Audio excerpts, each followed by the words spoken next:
Franguinho Sem Censura. A resenha esportiva em que a linha é não ter linha.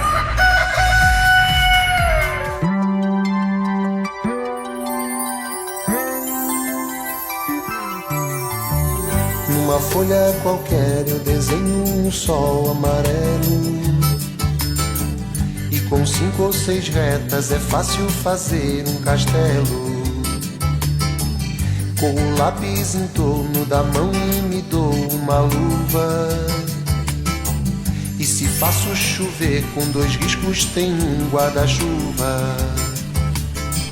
Se um pinguinho de tinta cai num pedacinho azul do papel, num instante imagino uma linda gaivota voar no céu. Sem pedir licença, muda a nossa vida e depois convida a rir ou chorar. Viva Vinícius, viva Toquinho, viva Maurício Fabrício e viva Guido Moura. E viva os jogadores de Santos e Corinthians ajoelhados em campo. Que bela atitude, que belo exemplo. Amigos, estreia importante hoje no nosso franguinho. Aguardando a chegada do estreante, Amalfi, Predella, Vila, Quartarolo, Alexandre, o Tonico, Daniel, a turma toda do franguinho, aguardando o nosso Amalfi, que vai abrir a porta e deixar o nosso convidado entrar. Amalfi! Bem-vindo, Linhares Júnior. Fale o que quiser, aqui é totalmente sem censura. E para transformar o seu debut aqui no nosso franguinho sem censura, uma música apoteótica para você.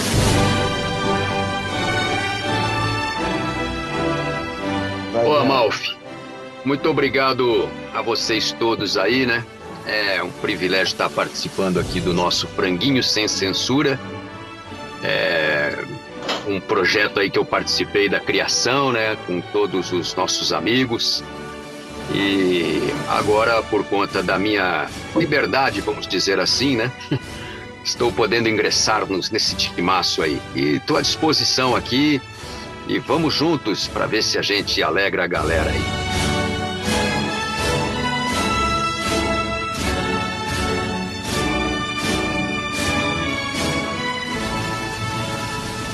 Meu caro amigo Afonsinho, quem viu nunca esqueceu. Maracanã cheio, jogo à noite, Botafogo 0, Olaria 0. No final do segundo tempo, Olaria colocou o Botafogo na roda por um bom tempo. Diz a lenda que depois disso cada time ficou no seu campo e o juiz encerrou o jogo antes do tempo. Verdade ou história? O Botafogo era aquela Selefogo, que era muito melhor do que qualquer outro time do campeonato do Brasil e do campeonato carioca principalmente. E foi um time também sensacional, né?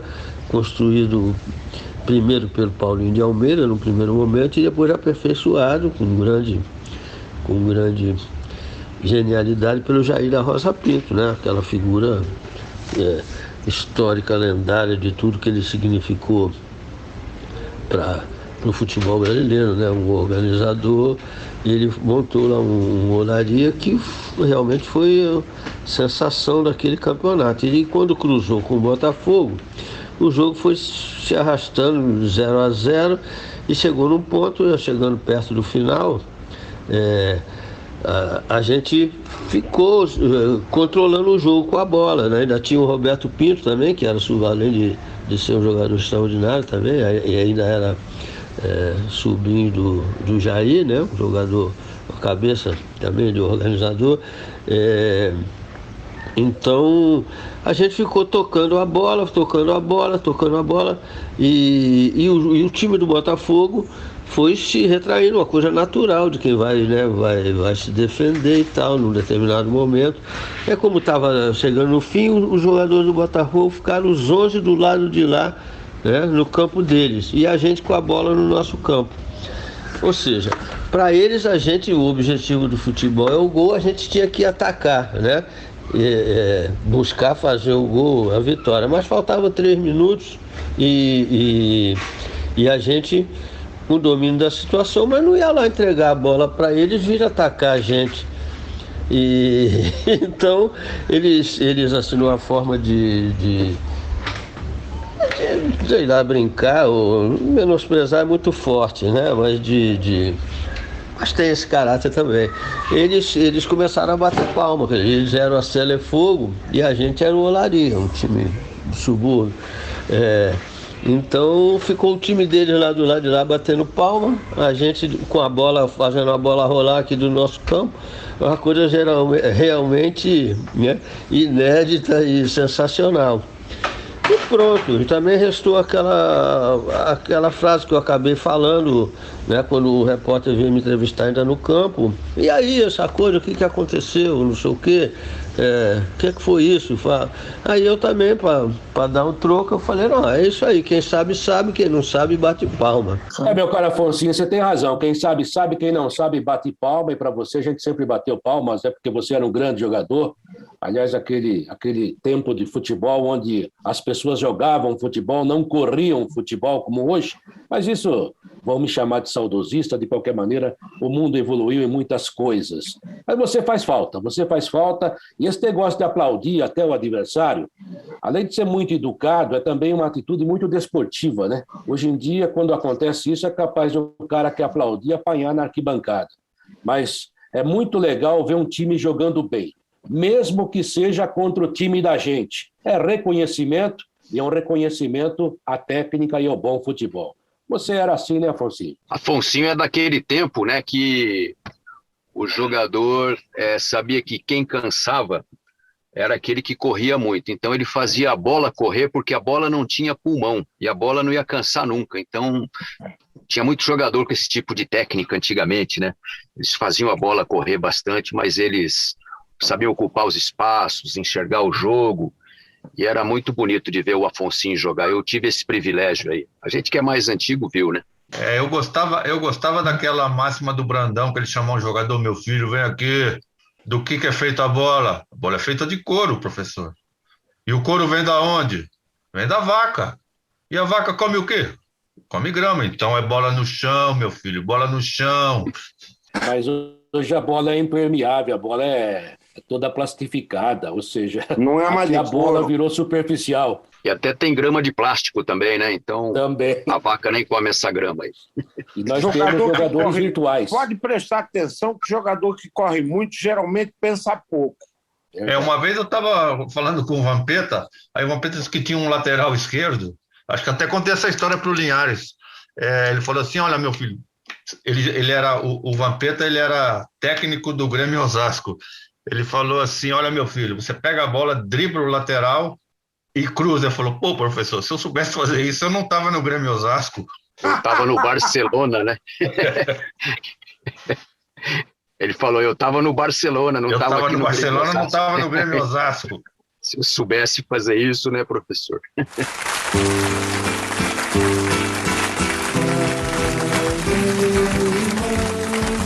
Pega esse avião, você tem razão de correr assim desse frio, mas beija o meu Rio de Janeiro antes que um aventureiro lance mão. Pede perdão pela duração dessa temporada, mas não diga nada que me viu chorando e pros da pensada diz que eu vou levando. Vê como é que anda aquela vida tua, se puder me manda uma notícia boa. Falou, tá falado. Um debate bem temperado. Luxemburgo falou. Abre aspas. Me dá 5 anos para gerir o Cruzeiro e o Cruzeiro paga R$1 bilhão que deve. Fecha aspas. O Elias, dono do bar, chamava o Luxemburgo de Madureira, vocês lembram? E não era exatamente um elogio. 5 anos gerindo o Cruzeiro e para pagar a dívida de 1 bilhão, o Luxemburgo tem experiência no futebol, mas ele só contou o milagre, né? Não contou o santo. Precisava saber como é que ele vai fazer isso. Há quanto tempo que o Luxemburgo não ganha nada, hein? Exatamente. Eu acho que o Luxemburgo não acordou ainda. Ele não ganha nada desde 2004. É um fiasco atrás do outro. Quem ele pensa que ele é? Entendeu? Nem o pessoal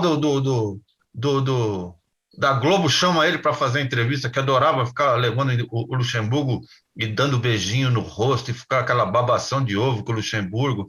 Quem ele pensa que ele é? Eu lembro dele. Ele não pensa o que ele é. Ele pensa o que ele foi. Ele pensa que... Eu lembro dele, aquela coisa ridícula. Primeiro ridículo colocar terno com o calor que faz aqui. Eu acho uma coisa ridícula, achava uma coisa ridícula. Quem o Luxemburgo pensa que é? 2004, são 17 anos de fracasso. Quem ele pensa que é? Não tem mais saco para isso, não. Desculpe, gente. Fracasso subiu-lhe a cabeça, né? Olha, ele está propondo aí pagar 200 milhões por ano, gente. Tá bom, pô. Agora, eu acho que a parte administrativa, o Luxemburgo sempre foi um fracasso, inclusive na vida pessoal, nada contra, o problema é dele. Mas ele me lembra, não estou chamando de estelionatário, mas a verdade é aqueles caras que ganham dinheiro no jogo todo dia e perdem no dia seguinte. Ele é um cara bafejado pela sorte desse aspecto, porque eu não conseguiria ganhar tanto dinheiro como ele ganhou e perder tanto como ele ganhou, nem de uma maneira nem de outra. Estava muito com manicure. É verdade. Agora, ele se envolveu em muitos problemas que também, sabe, atrasou a carreira dele. Ele foi um treinador extraordinário, estava na frente. Eu nem discuto a maneira dele trabalhar, porque todo mundo tem a sua maneira, uns para aparecer mais, outros para aparecer menos, outros para mostrar que é uma coisa ou outra. Mas ele teve um momento muito grandioso no futebol, mas ele se perdeu, na minha opinião, pela própria falta de estrutura, cultura e educacional dele. Porque ele é complicado, né? Ele é aquele cara que vai na praia, rouba a toalha do cara do lado, pega o bronzeador, faz de conta que é dele, e ele vai tocando a vida assim. Ele, da mesma forma que ele pode te dar um dinheiro, ele também te toma, né? Ele é tudo desorganizado. Tanto é que quando ele estava no Palmeiras, teve um momento que ele estava preocupado lá uma vez porque ele tinha que fechar umas contas no banco. Eu falei assim, ô Luxa, por que você tem tanta conta? A cada clube que eu vou, abro uma conta. Eu falei, mas você está louco? Ele ficava emprestando de uma conta para outra. Ou seja, esse é o cara que vai resolver uma dívida de 1 bilhão. Me parece que ele não melhorou nisso. A parte administrativa não me parece que ele fez nenhum curso específico, né? No futebol, ele ainda pode dar alguma coisa em times médios. No Cruzeiro, se você for analisar, até ele fez a parte dele, mas a verdade é que já passou. E ele não percebeu que passou. Ele quer ser manager. É complicado. Eu lembro quer ser político também, né? Já foi também, né? Eu lembro do Cittadini falando dele. Falou, olha, o Luxemburgo leu 2 livros do Lair Ribeiro e acho que é intelectual.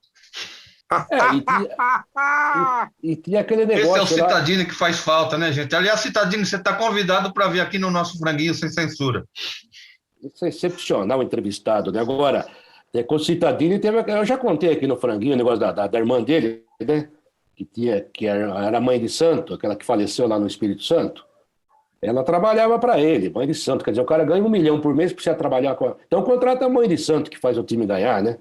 Na época do Corinthians e na época do Cittadini, a cada gol que o time fazia, tinha que comprar uma galinha d'Angola, porque a irmã dele que falou que, né, ia dar sorte.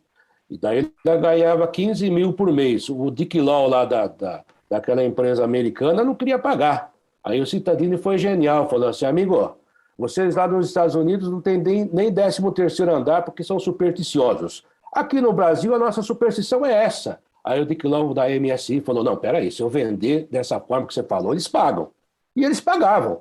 Aí encheu lá o fundo do Parque São Jorge de galinha d'Angola, que deve ter até hoje. Quer dizer, não dá para entender um técnico que ganha tanto precisar da ajuda da galinha d'Angola para ganhar jogo.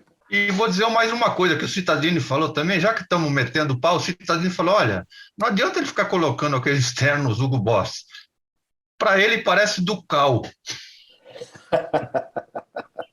Mas tem culpa, hein? A imprensa tem culpa, que eu me lembro que muito companheiro falava assim, é muito terno, agora está usando o terno. Pô, aqui Papai Noel não tinha nem que usar a roupa que usa nos Estados Unidos, tinha que vir de calção, sabe, de camisa de malha. É que a gente vive copiando o mundo, né? Somos macaquinho de auditório do A história do da vaca, do boi lá que colocaram lá na frente da bolsa. Isso. Que coisa ridícula. É ridículo. Idiota, né? E vão ter que pagar, hein? Vão ter que pagar direito autoral. E uma ostentação sem sentido, né? Até porque não estamos ferrados. A gente tem que botar lá miserável, um país botar uma anta. em que 20 milhões de pessoas passam fome, porra. 14 milhões de pessoas estão desempregadas, sabe? Porra, é falta de, como dizia o César Augusto, falta de senso da noção.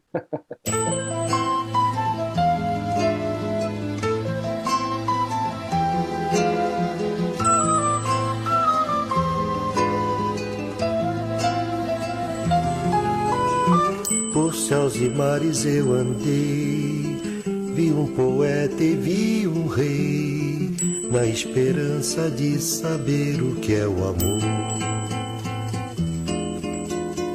Ninguém sabia me dizer, eu já queria até morrer, quando um velhinho com uma flor assim falou. O amor é o carinho, é o espinho que não se vê em cada flor.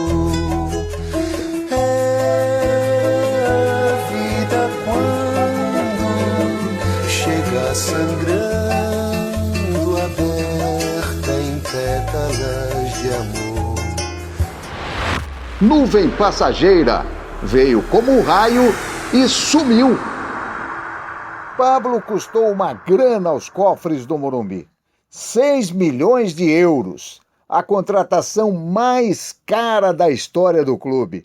A torcida já não tem nenhuma paciência com ele. Jogou bem um ano no Atlético Paranaense, veio para o São Paulo e não jogou nada. Nuvem passageira? Olha, eu acho que o Pablo é um jogador de qualidades. Eu acompanhei bem de perto a carreira dele no Atlético Paranaense, naquela boa fase que ele viveu antes de ser contratado a peso de ouro, né, como disse aí o Reinaldo, pelo São Paulo. E eu comentava muito a situação que o Pablo era colocado no time do São Paulo. Eu acho que ele jogou no São Paulo diferente do que ele jogou no Atlético Paranaense. No Atlético ele não era o jogador da referência na grande área, apesar de usar a camisa 9 e tal, ele jogava mais pelo lado. E ele era um cara que fazia muito gol assim, naquela jogada de cortar para o pé direito do lado esquerdo e bater de fora da área. Ele fez alguns dos seus gols no Atlético dessa forma. E no São Paulo ele foi aproveitado mais como um centroavante lá dentro da área, que é uma posição que eu acho que ele não rende tanto. E por isso eu acredito que ele não se deu muito bem. O Fernando Diniz insistiu muito com ele nessa posição, e às vezes, quando ele jogou mais pelo lado, ele rendeu um pouquinho melhor. O Pablo teve lampejos no São Paulo, teve bons jogos, algumas partidas em que ele fez gols, decidiu jogos, mas ficou devendo pelo preço que o São Paulo pagou no passe dele.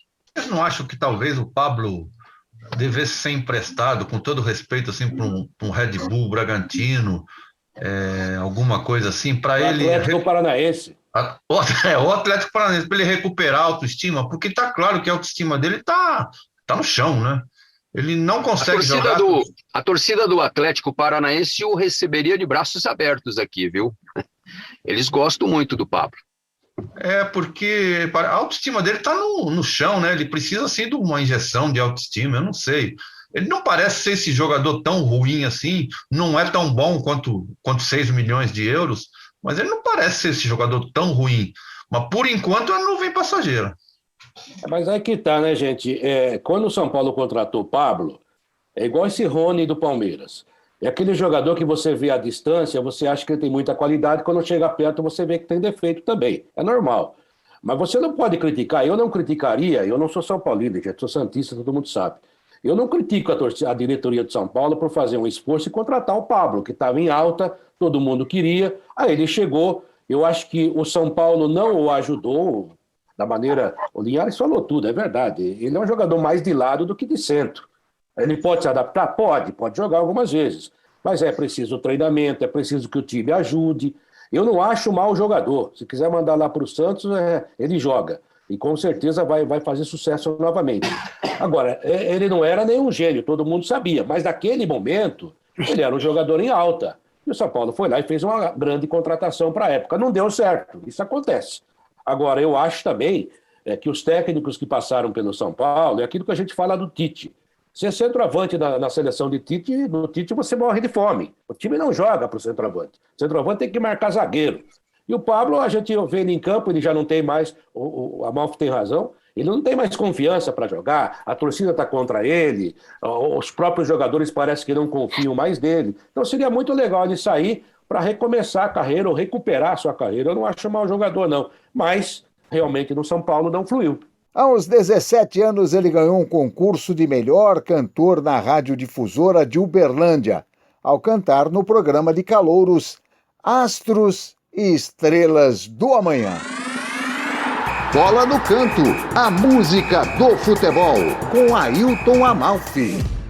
Hoje no Bola no Canto, a nossa homenagem a Mané Garrincha, na voz do grande artista Moacir Franco, cantando Balada número 7, uma canção gravada em 1970, uma canção de Alberto Luiz. Sua ilusão entra em campo no estádio vazio,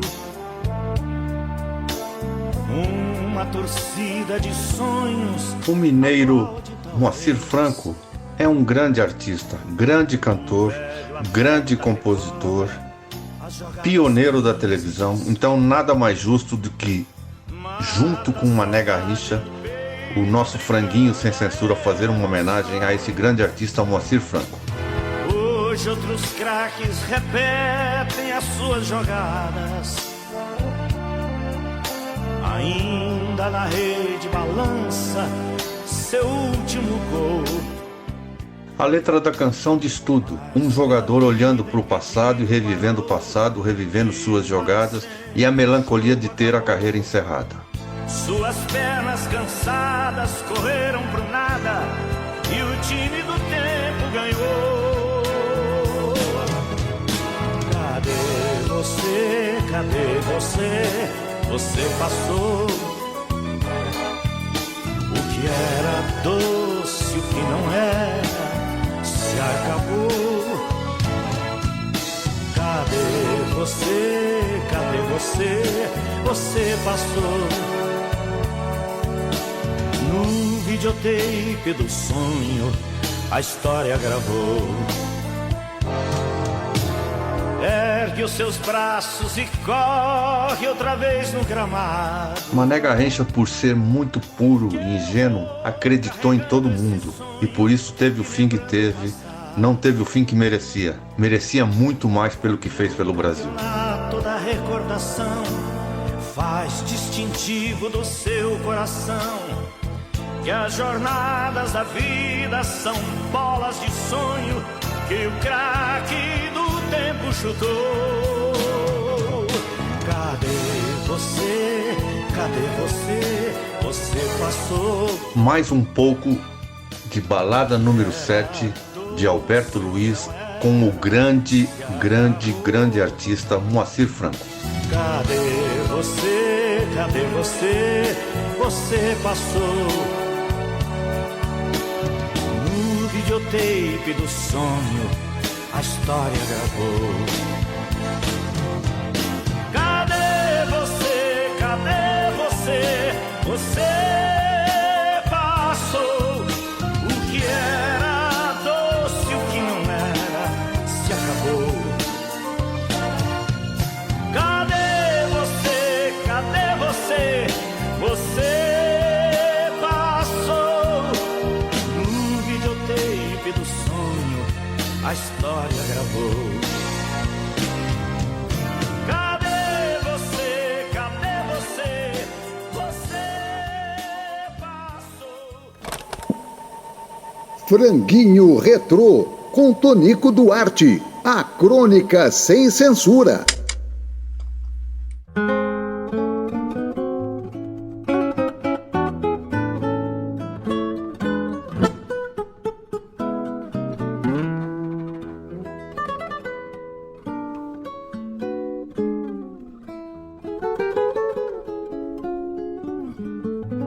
O gol mais importante da história das Copas do Mundo hoje seria anulado pelo VAR. Foi legal, Maradona usou a mão. Foi maravilhoso. Com ele, a Argentina ganhou a Guerra das Malvinas contra um império colonial e anacrônico. O amigo ouvinte vai perguntar, e o outro? Aquele em que Maradona driblou o time inteiro da Inglaterra, mais a rainha e os Beatles. Como diria Nelson Rodrigues, amigos, eis a verdade. Gol maravilhoso, mas corriqueiro para o patamar de Maradona ou Pelé. Essa semana fez um ano que Maradona foi recrutado por Garrincha para jogar no time que Mané tem lá em cima. Participam Coutinho, Pagão, Didi, Nilton Santos, Zito e Sócrates. É um campinho de terra com traves de bambu. Mas aqueles pés maravilhosos transformam num gramado europeu, no melhor dos gramados europeus. Às vezes eu sonho com essas peladas e minha mulher me acorda para saber por que estou dando risada enquanto durmo. Amigo ouvinte, se você espera alguma referência à cocaína e ao álcool, não perca seu tempo. À maneira de Drummond, Maradona foi um anjo torto, desses que vivem nas sombras, mas cheio de uma luz que o tornou imortal.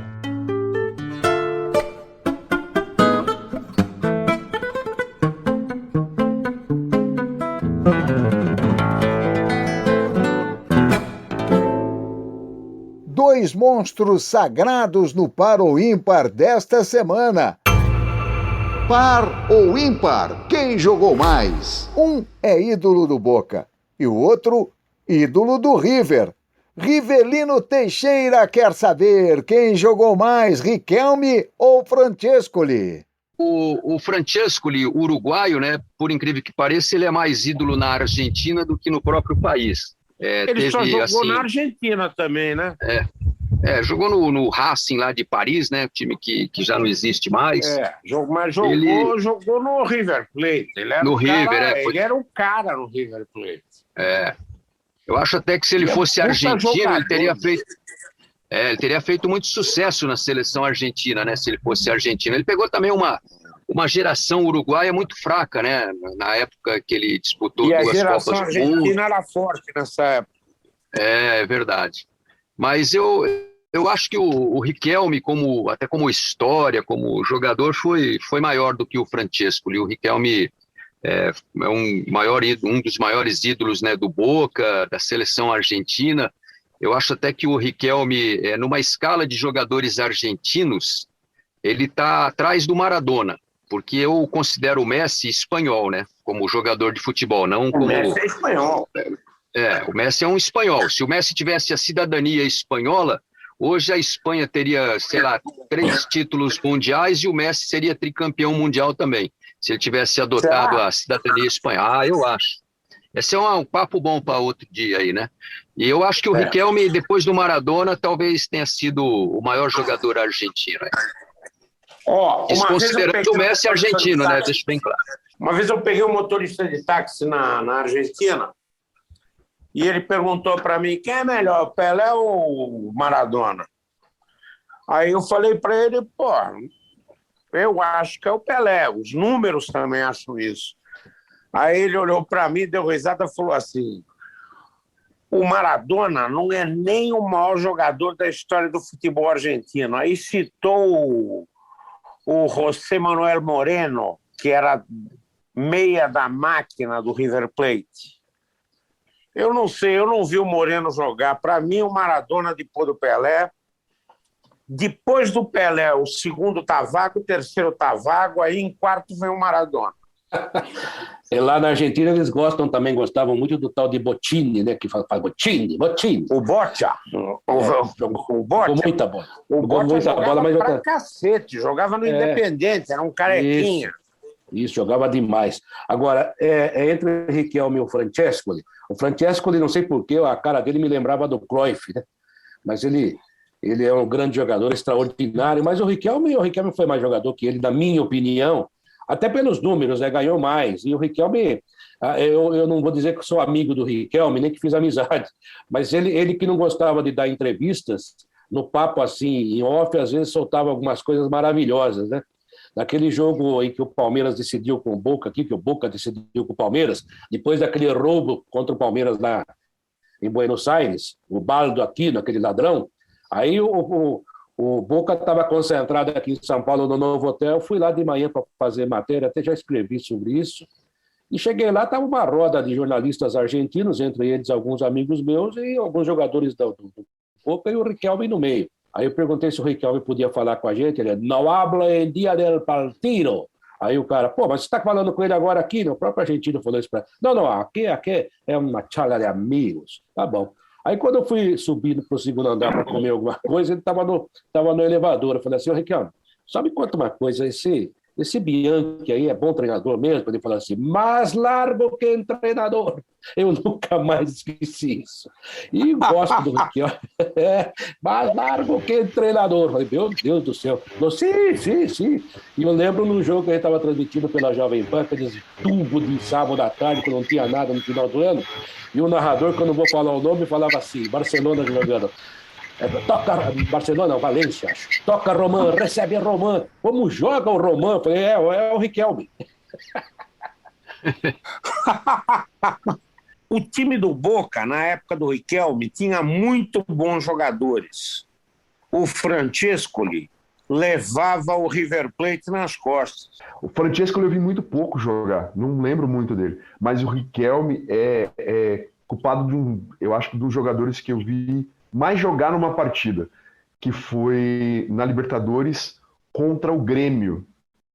Eu não lembro o ano, mas foi na decisão com o Grêmio. O cara pegou a bola, botou debaixo do braço, fez o que quis. Aí, sem falar, né, os outros jogos aí contra o Corinthians e tal, mas esse jogo foi impressionante. Para mim, Riquelme, Francesco eu vi muito pouco, não dá nem para comparar um com o outro para mim.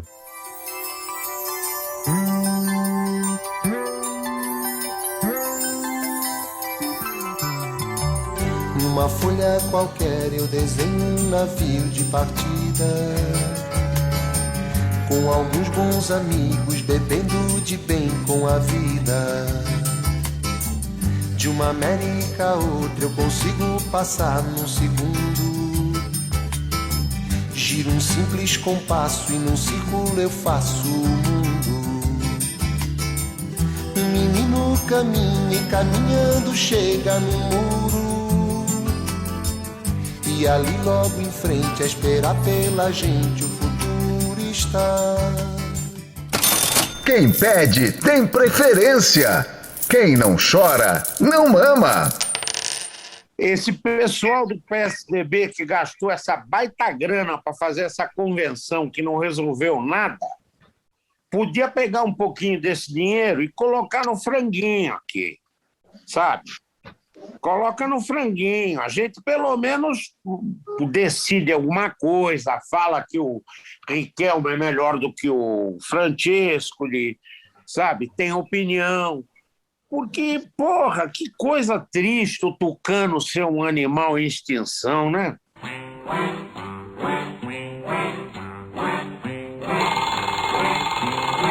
Lá vem o pato, patati, patacolar. Lá vem o pato para ver o que há. Lá vem o pato, patati, patacolar. Lá vem o pato para ver o que há. O pato pateta pintou o caneco, churrou a galinha, bateu no arreco, pulou no puleiro, no pé do cavalo, levou o criou um galo, um de genipapo, ficou engasgado, com dor no papo, caiu no poço, quebrou a tigela, tantas vezes o moço se A última volta do ponteiro.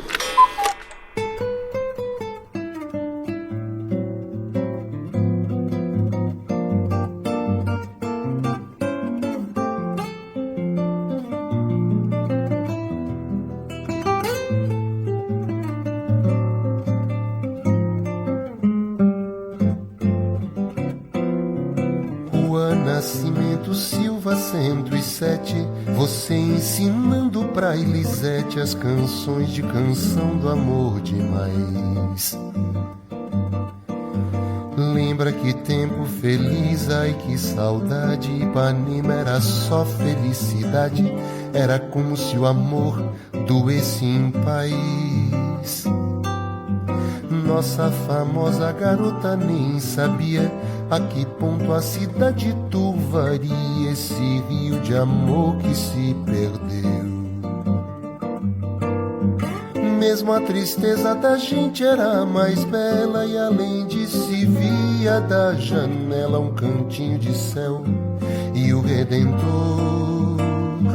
Toquinho é cantor, compositor e violonista brasileiro.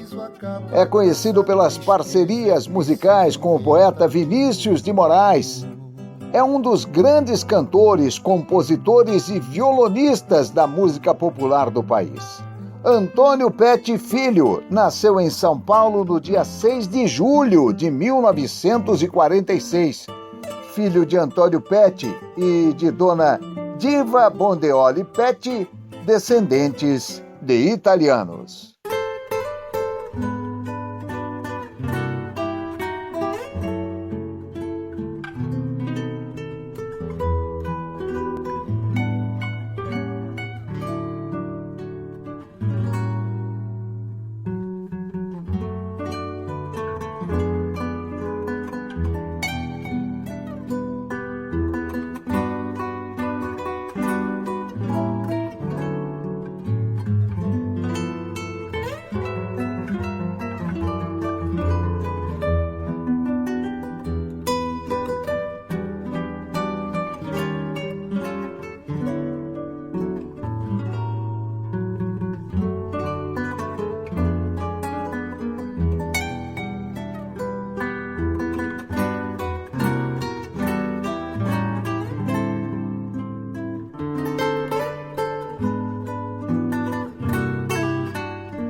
Bom, amigo, falar do Toquinho, para mim é fácil. Ele é corintiano como eu, ele gosta de samba como eu, ele é um grande compositor como não eu, mas ele é um cara sensacional, é um cara que teve uma grandes parcerias com o Vinícius, com o Paulo Vanzolini, então, e é de São Paulo, furou o bloqueio de um violonista paulista indo tocar samba no Rio, que eles, cariocas, dão aula pra gente aqui, mas o Toquinho é um cara sensacional. Então, todas as homenagens ao Toquinho sempre, Antônio Pet Filho.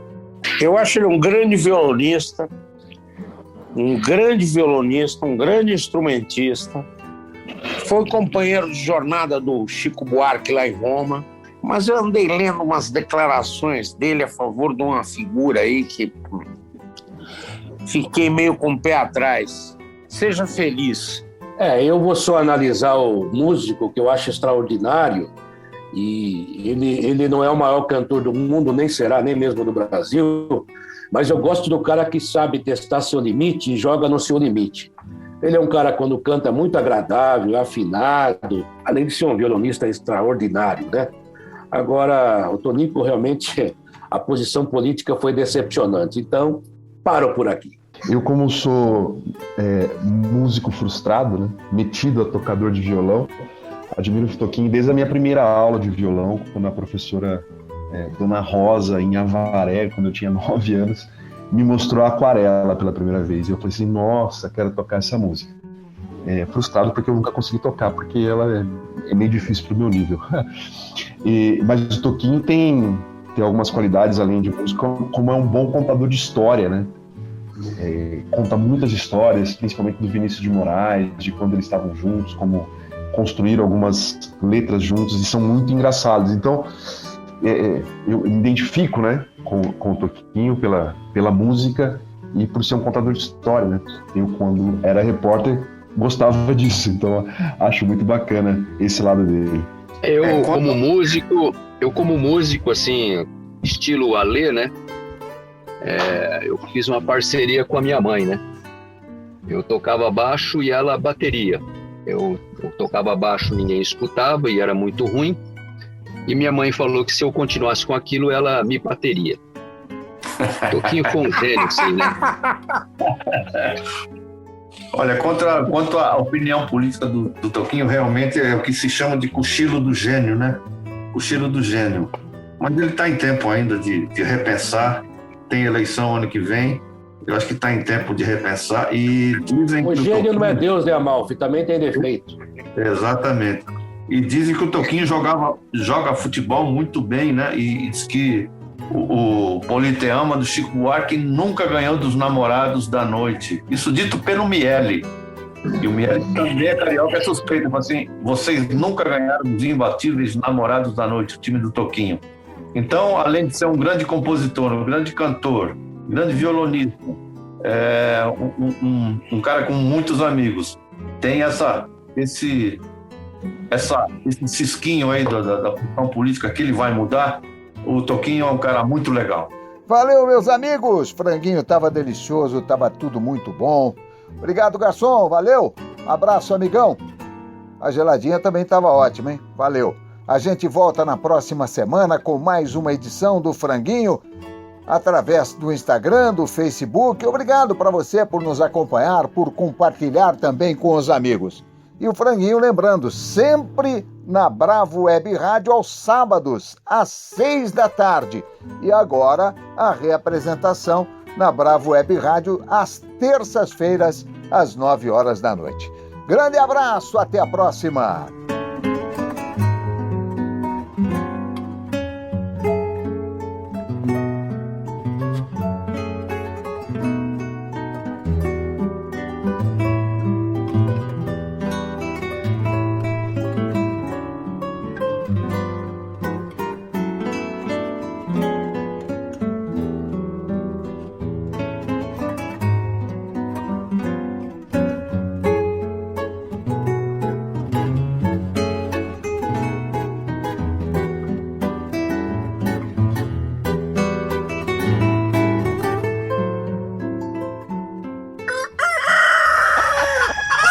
Franguinho sem censura.